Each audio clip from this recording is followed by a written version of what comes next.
Nakapik ng lahat, tigi-tigisan na kayo ng kahon. Ngayong nakapik na kayo, humanda na sa ating Game 2. Ito ang It's Giving! Okay, so maghati na tayo, Bong and Ann. Yes. Ngayong nakailaw na yan, kailangan nating malaman kung sino ang unang sasagot.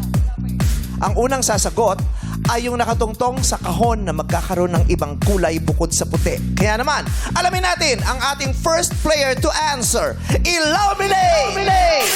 Sino kaya mauna? Ayun! Si Teddy! Teddy. So clockwise tayo. Ang susunod kay Teddy ay si Cello. Paikot yan. Ang dulo ay si Chan. Okay. So maghahati kayo, Bong and Ann. Yes. Ready? Makinig! It's giving ang laro natin, so kailangan may mga ibigay kayo sa aking sagot.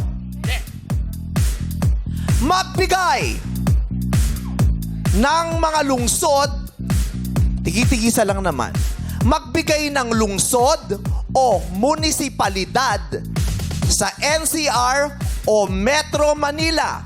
Magbigay ng lungsod o munisipalidad sa NCR o Metro Manila. Magsisimula tayo. Teddy, go! Quezon City! Quezon City, tama! Jello.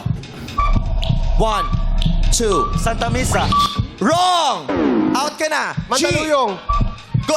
Tama! Ben. Valenzuela City. Tama! Kaibigan. Pasay City. Tama! Sean. San Juan. Tama! Malabon. Tama! Novaliches. Wrong! Bingbong. Paranaque. Tama! Quezon City. Nasabi na ang Quezon City. Tama ba? Nasabi na ba? Nasabi na, Out oo. ka na ni. Next. Tandang Sora. Wrong! Sean, last. Makati City. Tama! Ay, ang dami din nawala ah. O madlang people sa mga bahay at dito sa studio, ano pa yung hindi nababanggit na munisipalidad o lungsod sa Metro Manila?